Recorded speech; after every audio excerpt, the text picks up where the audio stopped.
दोस्तों नमस्कार, बहुत स्वागत आपका चौकस भारत में। मैं आपका दोस्त ब्रजेंद्र। देखिए, सियासी फिज़ा में जिस तरह की बातें अब तैर रही है, जिस तरह की हवा बह रही है, अब बड़ा ही मुश्किल हो रहा है ये समझने में कि सवर्ण आयोग का जो रिपोर्ट है, इसकी जो कहानी है वो कहाँ से शुरू हुई और अब कहाँ आकर ख़त्म होने जा रही है। दरअसल कुछ ही दिनों पहले ही इस आयोग ने रिपोर्ट जारी किया और रिपोर्ट में कई ऐसे आंकड़े दिखाए गए, कई ऐसे तथ्य मिले हैं जो बड़ा ही चौंकाने वाला है। इस बाबत हमारी कई लोगों से बात हुई, जनता से भी हम बातचीत किए। आज हमारे साथ देने के लिए, इस बात पर बातचीत करने के लिए एमएलसी नीरज कुमार जी हैं, जेडीयू के प्रमुख प्रवक्ता भी हैं। इन्हीं से आज हम बातचीत करेंगे इस बाबत कि भाई क्या हो रहा है, ठंडे बस्ते में ये पूरा मसला क्यों चला गया है।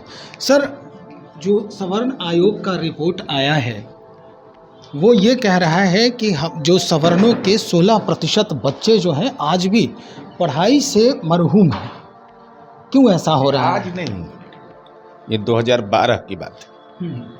माननीय मुख्यमंत्री नीतीश कुमार जी देश के पहले राजनेता हैं जिन्होंने 2011 में जस्टिस डीके त्रिवेदी के नेतृत्व में, जो इलाहाबाद हाईकोर्ट के रिटायर्ड चीफ जस्टिस थे, उन्होंने 4 महत्वपूर्ण हिंदू समुदाय के ब्राह्मण, भूमिहार, कायस्थ, राजपूत और मुस्लिम समुदाय में शेख, सैयद, पठान, इन लोगों के बारे में एक आयोग बनाया कि इन लोगों की अद्यतन स्थिति की जानकारी लीजिए। वह रिपोर्ट आया, आद्री ने उस रिपोर्ट को जारी किया और उसने 3 अनुशंसाएं की।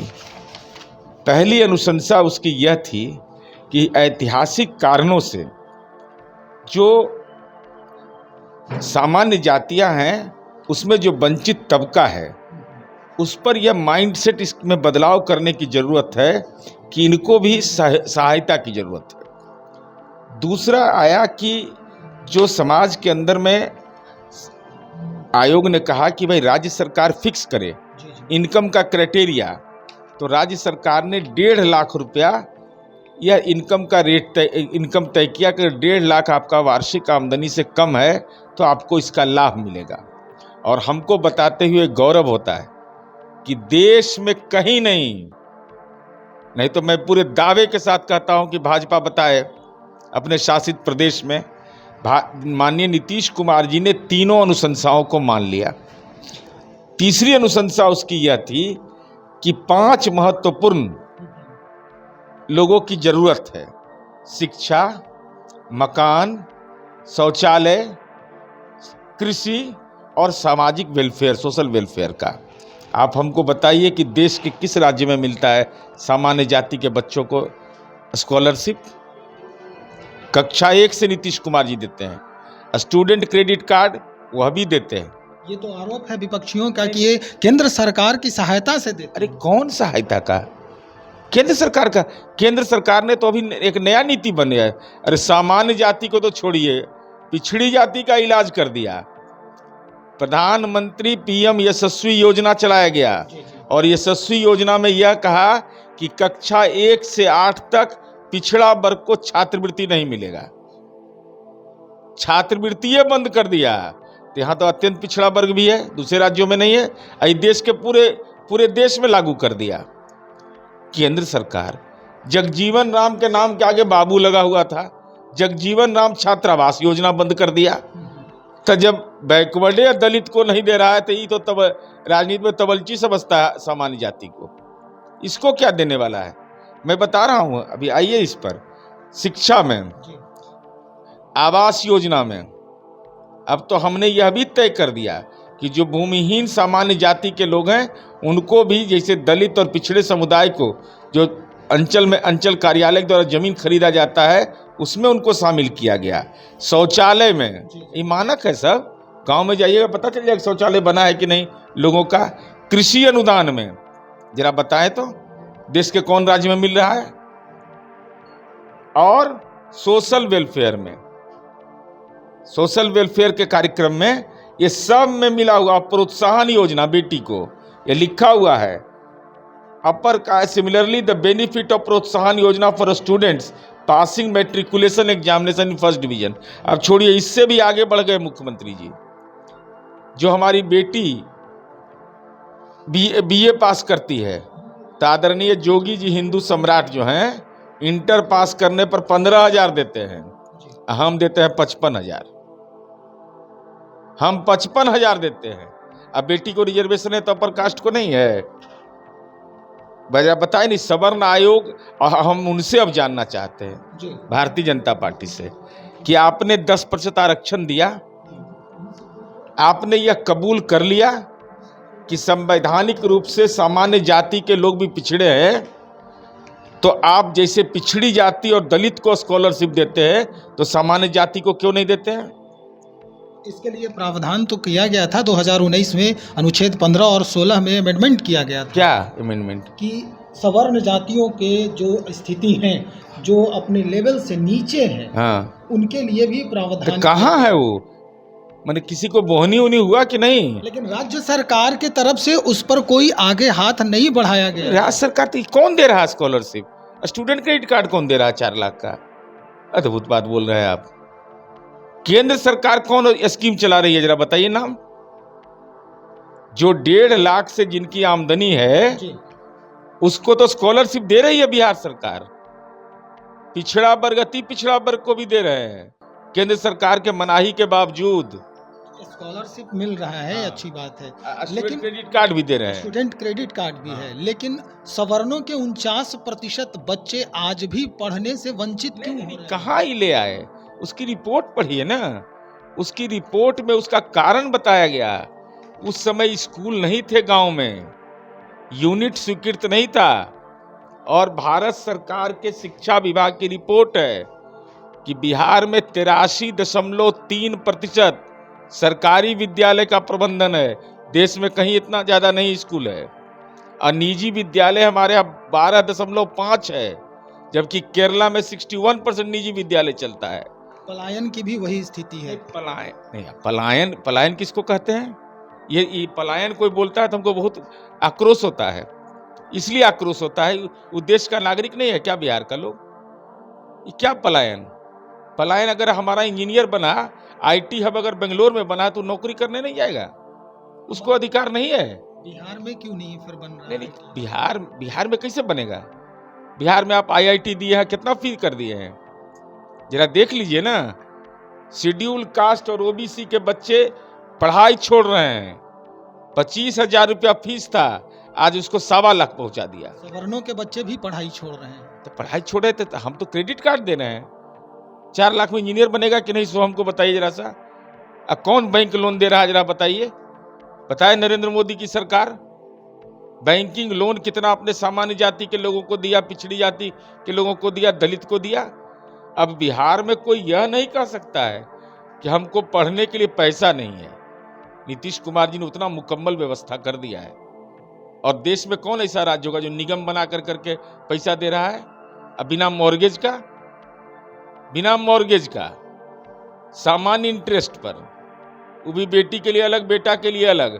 तो 4 लाख रुपया में ऐसे बिहार में मात्र 85 रुपया महीना में इंजीनियरिंग सरकारी में हम पढ़ाते हैं। या देश में पता लगा लीजिएगा, कहीं नहीं है। 500 रुपया में मेडिकल की पढ़ाई कर रहे हैं प्रत्येक महीना पर। जरा पता लगा लीजिए कहाँ पढ़ाई होता है। लेकिन जब सवर्णों के बच्चे जब इंजीनियरिंग करने जाते हैं तो उन्हें आरक्षण का लाभ नहीं मिलता, जो प्रॉपर्टी लेवल से नीचे होते हैं। कैसे नहीं मिलेगा उसको भाई?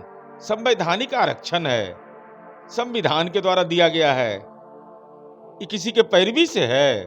सवाल है कि 10% आरक्षण तो आपने दे दिया, लेकिन उनको शैक्षणिक उन्नयन के लिए स्कॉलरशिप क्यों नहीं? जय मोदी का नगाड़ा पीटिएगा तो स्कॉलरशिप का नहीं देता है। सवाल इस बात का है। हमने तो सदन के अंदर इस सवाल को उठाया कि भाई 10% आरक्षण देकर के आपने मान लिया पिछड़ा, तो स्कॉलरशिप दीजिए। तो देना तो कुछ है नहीं। पार्लियामेंट के अंदर यह सवाल खड़ा किया गया, चुप्पी हो गई केंद्र सरकार की। हमारा है कि अगर आपने पिछड़ी जाति को, ओबीसी को, दलित को अगर आपने पिछड़ा मान करके उनके शैक्षणिक सहायता के लिए आप स्कॉलरशिप दे रहे हैं, तो उसको भी बंद कर दिए ओबीसी का आप। आज सवर्ण को कहाँ देने की बात है?